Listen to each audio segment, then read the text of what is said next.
kebijakan Uni Eropa terkait regulasi anti deforestasi atau EUDR disebut oleh pemerintah Indonesia ditunda hingga tahun 2026, di mana sebelumnya EUDR dijadwalkan mulai berlaku pada akhir Desember 2020. Aturan ini, The message is very simple, that your policy is not well thought out. Your aim is to create free deforestation, but you are actually killing the smallholders who have nothing to do with deforestation. Selamat datang di panel diskusi kali ini. Saya Nazwa Putri akan menjadi pemandu bagi diskusi. Pada kali ini kami akan membahas tentang sawit. Sawit adalah komoditas andalan Indonesia yang menjadi penyumbang devisa terbesar dari sektor perkebunan dan sumber penghasilan bagi jutaan petani kecil di Indonesia. Tapi di sisi lain, sawit juga menjadi salah satu isu lingkungan yang paling diperdebatkan di dunia saat ini. Sejak akhir 2025, Uni Eropa resmi memberlakukan regulasi yang bernama EUDR atau European Union Deforestation Regulation yang mewajibkan semua produk seperti sawit, kopi, kakao, dan karet yang masuk ke pasar Eropa harus terbukti bebas dari deforestasi. Di balik regulasi ini, ada sejarah panjang dari kampanye organisasi seperti Greenpeace yang lebih dari 1 dekade sudah menyoroti hubungan sawit di Indonesia, khususnya di kawasan hutan tropis seperti Kalimantan dan Papua. Namun, apakah langkah ini merupakan solusi yang adil bagi lingkungan, atau justru proteksionisme yang membahayakan jutaan petani kecil Indonesia? Untuk membahas persoalan ini lebih lanjut, maka kami hadirkan ketiga narasumber, yakni Wahyu dari sisi pelaku industri dan Mbak Naila dari akademisi kebijakan, lalu Mbak Aurel dari perwakilan Greenpeace. Maka dari itu saya akan bertanya kepada Wahyu terlebih dahulu. Saya ingin bertanya, kenapa sih sawit ini menjadi isu yang menjadi sorotan di dunia internasional? Baik, terima kasih Mbak Nazwa atas pertanyaannya. Mungkin saya akan menjawab, karena saya perwakilan dari industri, saya akan menjawab itu dari perspektif industri itu sendiri. Jadi, seperti yang kita tahu, sawit itu merupakan komoditas strategis kita, yang mana sejak 2015, Greenpeace merilis laporan investigasi yang menyebut puluhan kelompok produsen sawit besar membuka lahan hutan dalam jumlah besar sejak akhir tahun 2015, dan sebagian besar itu terjadi di Papua. Laporan itu menyeret nama-nama besar seperti Wilmar sebagai trader besar dan juga beberapa brand global seperti Unilever, Nestle, sampai juga Mondelez. Sejak saat itu citra sawit Indonesia di mata konsumen Eropa jadi sangat negatif. Seperti itu. Baik, dari sisi Aurel, yakni Greenpeace, bisa jelaskan lebih lanjut bagaimana dasar dari kampanye ini? Oke, jadi menurut investigasi kami dari pihak Greenpeace, kami menemukan dalam waktu kurang dari 3 tahun kemarin banyak produsen-produsen sawit yang menyuplai ke brand-brand besar itu membuka lahan hutan tropis dengan luas seperti 2 kali luas Singapura, yang dimana 40% itu terjadi di Papua. Papua itu merupakan wilayah dengan biodiversitas terkaya di dunia. Jadi ini bukan hanya konflik soal lingkungan, tapi ini udah mulai merambah kepada konflik ke masyarakat adat, masalah lahan. Jadi kami sebagai Greenpeace menekan perusahaan-perusahaan untuk tetap berkomitmen untuk menjalankan komitmen mereka, yaitu no exploitation, no deforestation, and no peat, seperti yang sudah mereka tanda tangani di tahun 2013 kemarin. Namun implementasinya masih jauh dari hal itu. Baik. Kalau dari sisi akademis sendiri, Mbak Naila, bagaimana sebenarnya hubungan antara tekanan NGO tadi, seperti yang dibilang oleh Mbak Aurel, dengan munculnya regulasi resmi seperti EUDR? Oke, jadi sebenarnya contoh ini tuh merupakan contoh klasik ya tentang bagaimana isu yang awalnya itu digaungkan oleh aktor non-negara seperti NGO, media, konsumen, itu pun akhirnya naik ke level kebijakan negara. Jadi tekanan dari pihak-pihak publik itu membuat perusahaan multinasional pun akhirnya membuat standarnya sendiri gitu. Jadi seperti RSPO atau Round Table on Sustainable Palm Oil. Tetapi karena RSPO ini tuh bersifatnya dia sukarela dan pengawasannya lemah. Jadi Uni Eropa tuh akhirnya membuat sistem regulasi yang lebih mengikat secara hukum gitu, yaitu adalah EUDR. Jadi EUDR itu diresmikan pada tahun 2023 dan implementasinya pun berlaku penuh sejak awal Desember 2025. Tapi yang menjadi masalah di sini adalah EUDR ini dianggap diskriminatif, Mbak Naila. Seperti yang kita tahu, Indonesia sudah 4 kali memenangkan gugatan di WTO terkait kebijakan sawit Uni Eropa, termasuk putusan 2025 yang menyatakan kriteria RED II, di mana kebijakan energi terbarukan Eropa yang diskriminatif terhadap sawit dibanding minyak nabati lain seperti kedelai. Jadi sebelum bicara sertifikasi, kita harus akui dulu ada unsur proteksionisme terselubung di sini. Saya paham atas kekhawatiran itu, Mas Wahyu. Tapi menurut saya, regulasi yang mengikat itu justru penting banget dan sangat dibutuhkan. Karena komitmen sukarela dari perusahaan selama ini itu selalu gagal. Bahkan organisasi seperti EIA mencatat bahwa skema sertifikasi sukarela seperti RSPO ya masih punya banyak masalah di kepatuhan dan juga banyak terdapat celah dalam pengawasan.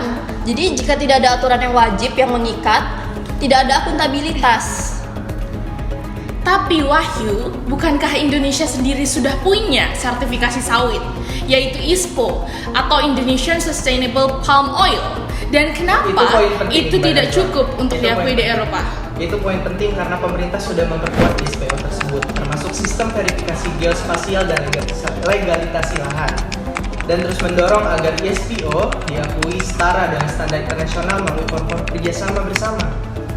Masalahnya, di sini Eropa cenderung hanya mau mengakui standar yang mereka rancang sendiri atau yang disetujui lewat skema mereka. Dan saya rasa hal ini yang dianggap tidak adil, karena selayaknya produsen besar dipaksa ikut standar yang dibuat tanpa melibatkan negara produsen secara setara. Nah, dan di sini sebenarnya dilema utamanya karena petani kecil itu sebenarnya yang menyumbang sekitar 40% dari produksi sawit nasional gitu. Justru tetapi mereka ini paling sulit memenuhi standar atau syarat sertifikasi privat seperti RSPO, sehingga selama ini akses mereka ke pasar Eropa pun memang dibuat sulit atau memang terbatas gitu selama ini. Jadi pertanyaannya itu bukan cuma apakah EUDR ini adil, tetapi juga siapa yang akan membantu para petani kecil ini untuk memenuhi syarat seperti syarat-syarat traceability dan juga dokumentasi legalitas lahan yang diminta oleh EUDR itu sendiri. Mari kita tutup panel ini dengan mendengar satu statement lagi dari masing-masing posisi. Aurel terlebih dahulu, apa harapan Anda untuk Greenpeace ke depannya? Baik, jadi kami berharap agar EUDR ini bisa diimplementasikan secara penuh tanpa adanya pelemahan. Karena ini menurut kami salah satu instrumen yang sangat konkret untuk bisa menghentikan deforestasi akibat komoditas global. Tapi kami juga mendorong agar dukungan pendanaan dan juga dukungan teknis itu bisa diberikan kepada petani-petani kecil, bukan hanya ke korporasi besar. Boleh dilanjut dari sisi Wahyu? Dari sisi industri, Indonesia tidak menolak prinsip keberlanjutan. Yang kami minta adalah pengakuan setara terhadap PSBB, masa transisi yang realistis, dan juga keterlibatan negara produsen dalam menyusun standar. Tetapi bukan standar yang ditentukan sepihak oleh Eropa itu sendiri. Oke, dari sisi akademik sendiri ini tuh menunjukkan bahwa isu-isu global seperti ini itu tidak hanya bisa dilakukan lewat jalur satu diplomasi saja, jadi nggak bisa nih cuma lewat jalur diplomasi pemerintah aja, tetapi dibutuhkan juga dialog multi jalur atau multi track diplomasi antara pemerintah, pelaku usaha, NGO, lembaga riset, yang supaya solusinya itu tidak hanya soal kepatuhan kepada administratif saja, tetapi juga benar-benar untuk memikirkan kesejahteraan petani dan juga masalahnya tentang akar permasalahan deforestasi ini tuh terjawab. Mungkin seperti itu sih. Baik, terima kasih teman-teman yang mewakili atas diskusi yang informatif saat ini. Setelah ini kita akan melihat bagaimana kronologi isu ini berkembang dari awal kampanye Greenpeace, lalu munculnya sertifikasi RSPO dan ISPO, hingga pemberlakuan EUDR dan posisi terkini Indonesia di forum WTO. Mari kita urutkan bagaimana isu ini berkembang dari waktu ke waktu. Tahun 2013, di bawah tekanan publik, Wilmar Trader, sawit terbesar di dunia, mengumumkan kebijakan No Deforestation, No Pit, No Exploitation. Sebuah langkah yang saat itu dianggap revolusioner untuk industri sawit global. Tahun 2018, Greenpeace International merilis laporan The Final Countdown yang menemukan bahwa 25 kelompok produsen sawit besar telah membuka lebih dari 130.000 hektar hutan hujan sejak akhir 2015, yang mana 40%-nya di Papua. Laporan ini menyeret nama Wilmar dan 12 brand global, termasuk Nestle, Unilever, dan Mondelez sebagai pembeli dari kelompok-kelompok tersebut. Sebagai respon terhadap tekanan pasar global, industri sawit mengembangkan skema sertifikasi sukarela bernama RSPO atau Roundtable on Sustainable Palm Oil. Namun pemerintah Indonesia menilai RSPO terlalu didominasi kepentingan-kepentingan negara-negara pembeli, sehingga memperkuat sertifikasi nasionalnya sendiri, yaitu ISPO atau Indonesian Sustainable Palm Oil. Tahun 2020, investigasi Greenpeace bersama Forensic Architecture menemukan indikasi pembakaran lahan secara sengaja oleh perusahaan Korindo di Papua untuk membuka lahan sawit, meski perusahaan tersebut telah memiliki sertifikasi FSC. Temuan ini memperkuat narasi bahwa sertifikasi sukarela saja belum cukup menjamin praktik bersih.